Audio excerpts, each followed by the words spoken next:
This is a story written by Kwaufi Nino. Thank you for clicking here. Remember to hit the like button. To be informed by more content like this, please support via Cash App, Zelle, PayPal, or Chime. The donations collected helps bring you genuine feet-on-the-ground live footage by and through his personal connections, unique investigative and research strategy. The nature of this content is to bring on facts and accurate research according to the topic. The alleged events in the case of the United States versus Sean Combs, the Narratives and Dialogues channel has not made his personal sexual life a subject, but with adequate research from accurate sources for the concerns of the general public, a more mature audience and channel subscribers. We are asking that you remain respectful in the comments section and, for the most part, respect the channel and the content creator while present. This channel exercise fair use under the Copyright Act of 1976, 17 USC, Sections 101 and parts of the Freedom of Information Act within reason of 5 USC, Section 552B. Thank you.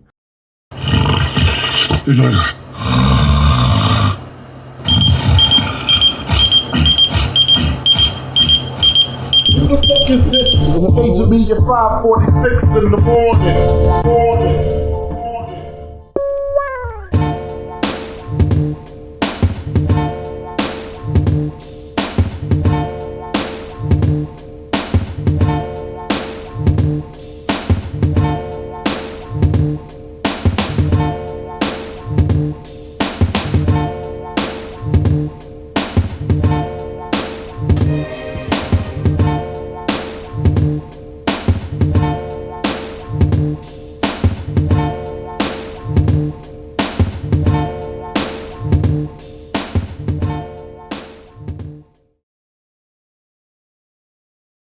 The acceptance of manhood is a significant milestone in the journey in the coming of age of maturity, regardless of one's community or identity. To understand the concept of man, one must consider the influences of both the seed sower and the tree of the fruit in which he comes from. Good or bad, there's a history, there's a history, there's a history, there's a history. Let's bring in criminal defense attorney Stacey Schneider. Indictment presented evidence alleging that Sean Combs was running a criminal enterprise. Combs investigation.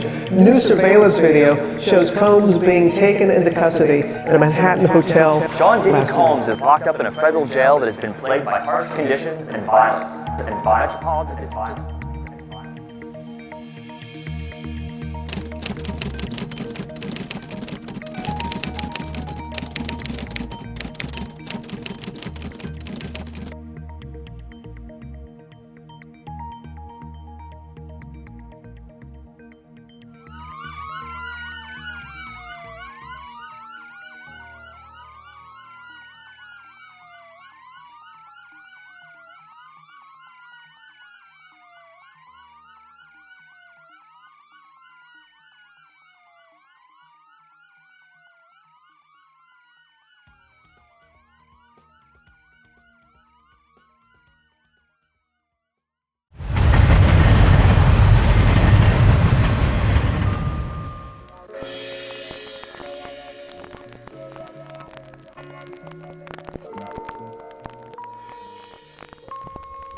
Numerous opinion-driven reactions from YouTubers and social media users are irresponsibly disseminating misinformation on their platforms. They often neglect to moderate their comment sections, allowing unchecked discussion among subscribers, and fail to conduct thorough research before sharing content, whether in uploads or live discussions. This lack of diligence is evident in their superficial understanding of the ongoing legal case. A multitude of individuals have come forward to share their personal grievances regarding Diddy, and it appears that heightened media attention from figures like 50 Cent, Jaguar Wright, and Gene Deal on various platforms has significantly contributed to the current investigation. Their interviews and discussions have undoubtedly amplified the scrutiny surrounding Diddy's conduct. Concerns regarding sexual crimes, violent offenses against women, and allegations of illegal drug and sex trafficking operations appear to have gained prominence only after Diddy failed to uphold promises regarding artists' rights to their masters, contract releases, and fair compensation for their hard work. The situation escalated when Cassie Ventura, Diddy's ex-girlfriend and an R&B artist, filed a civil suit in Manhattan Federal District Court, alleging a decade-long pattern of control and abuse. Her legal action serves as a critical turning point, coinciding with federal authorities' confirmation to investigate his activities.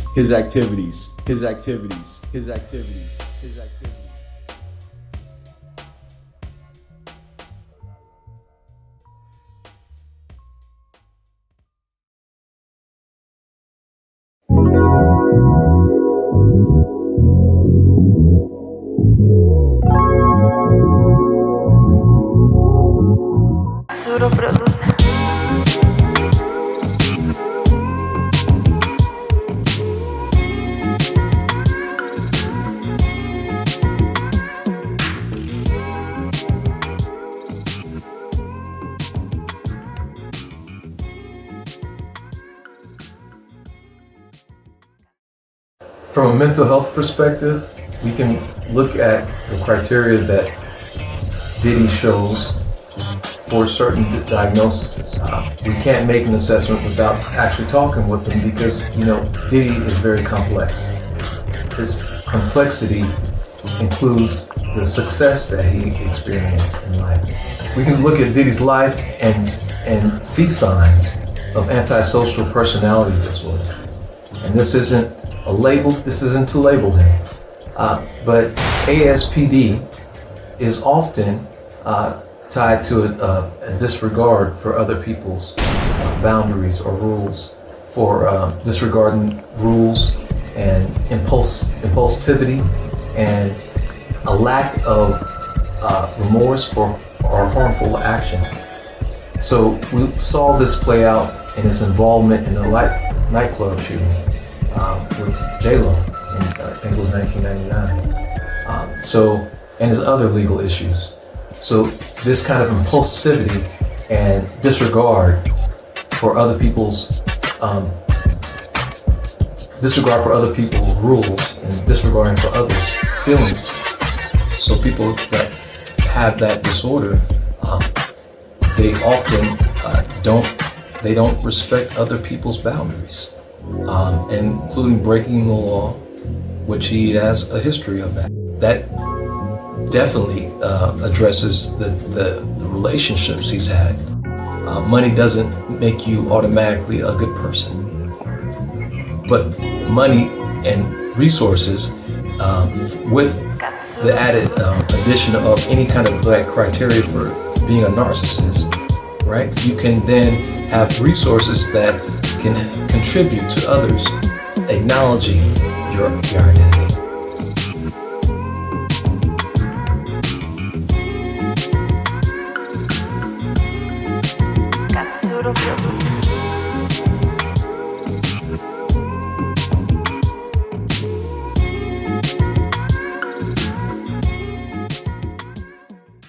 In Diddy's upbringing as a child, his parents became a reflection that allowed him to do as he pleased with no true parental supervision. In America, discussions about upbringing have become a prominent topic on social media, particularly the question of whether women have made wise choices in selecting fathers for their children. The ongoing debates are how important the father's presence inside or outside of the home affects a child's development.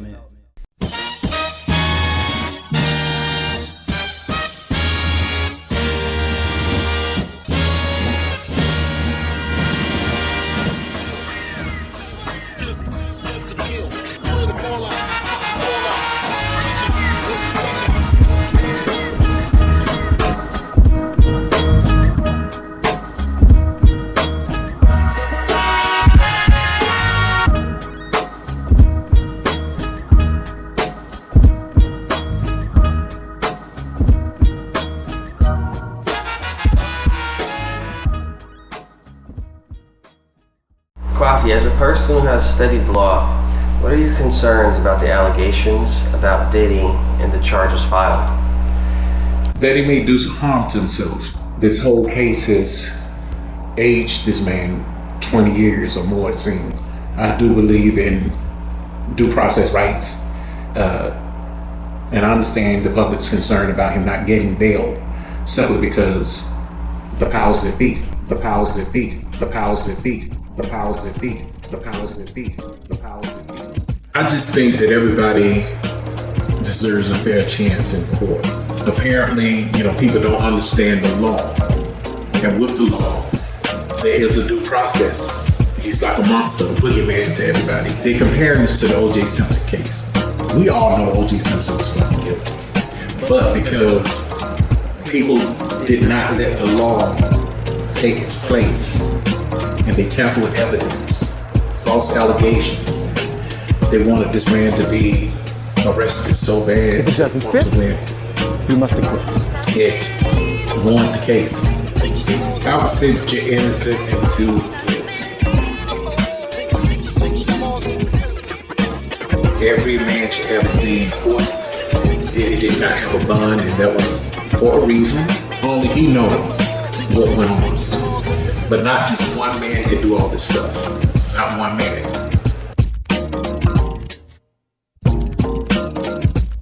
I really do feel that all this could have just, been resolved if he had treated his artists right. These things have been built up from the bad record deals, the abuse of women, the violence, and the threats. And for so long, a lot of people just really felt that he was a dangerous guy. I didn't see it. The reason why I didn't see it, maybe he didn't like me, on that level, because it was about business. I own the rights to everything that I wrote. For so long, he's been untouchable.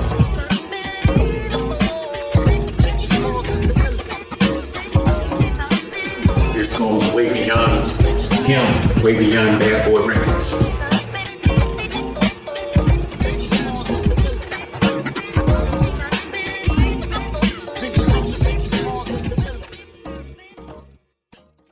While a boy's transition into manhood can yield varied outcomes, positive or negative, Sean Combs, also known as Diddy, exemplifies a case of significant success. However, beneath the surface of his accomplishments lie deeper traumas that go unnoticed, overshadowed by the glitz, glamour, and accolades often associated with his public persona.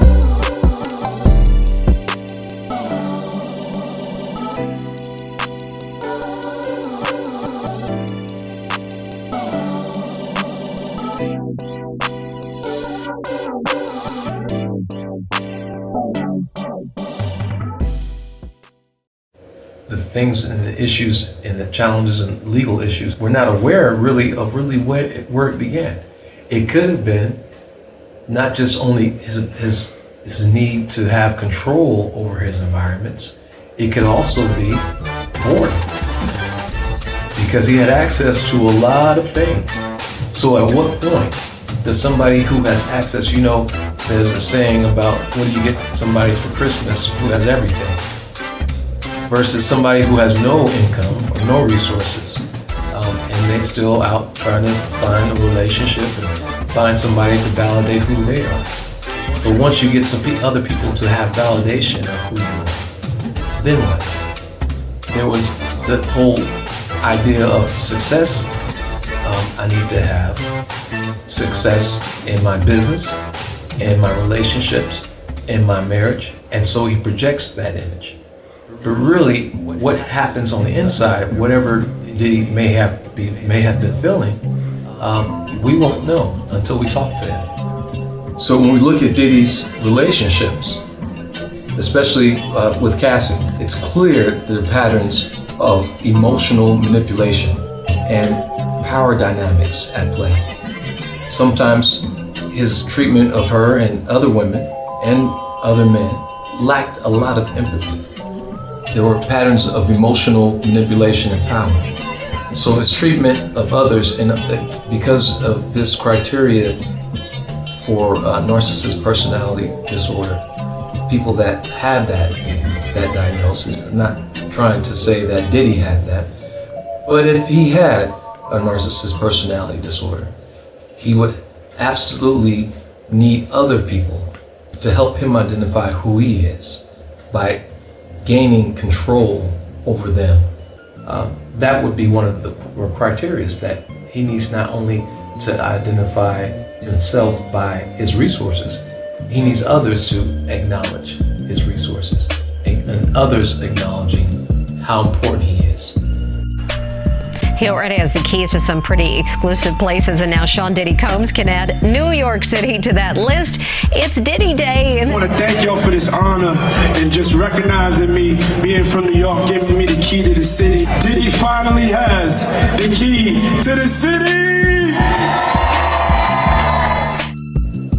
With the absence of a father, that can impact a person's image of themselves, not knowing what it looked like to be a man. So his definition of what it meant to be successful, he's learned from his environment, his society, his social experiences, and the way he's engaged with others. He was also raised in the streets. So those things can normalize certain things, which can teach people different lessons as they grow up. So the loss of identity can be connected to the lack of understanding what his goals should be defined as a successful man.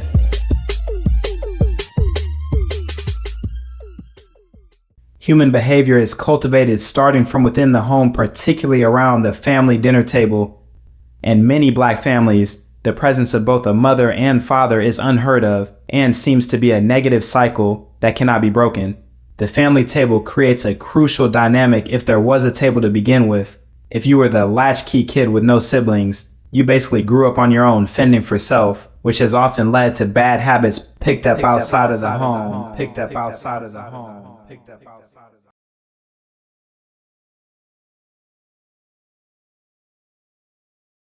So do you see a change in Diddy following his arrest in these past few months? He's been spending time in jail. Before his arrest, I saw a sudden change, and the sudden change was that he became humble. This is way bigger than just Bad Boy Records himself. Diddy has always been Diddy. This is who he is, from the whole roster of Bad Boy Entertainment all the way down to the said legal activities. The only thing we can do is just wait for the court to make their final decisions on whether he's guilty or not guilty.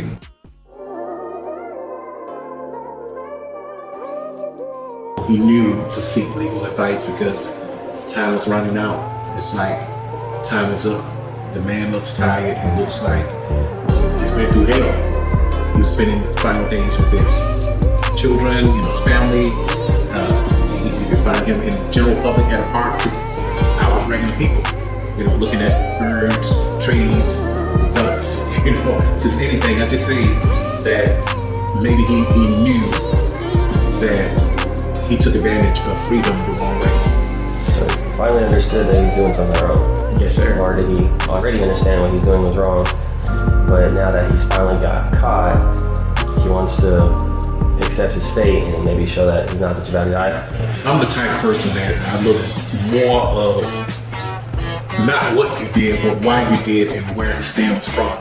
It first started, I do think that Diddy would probably get a downward departure in his sentence if he cooperated with the federal government. In no way, while under law and scrutiny of public opinion, this constitutes an excuse for Diddy's personal and wildlife behind the scenes. Wildlife behind the scenes. Wildlife behind the scenes. Wildlife behind the scenes. Music mogul and rapper Sean Diddy Combs has faced 4 different lawsuits in recent weeks alleging sexual assault and abuse, all of which he has denied.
Now, the problem that I'm having right now with a lot of YouTubers and content creators and just social media, they're too concerned with the Diddy oil, the baby oil.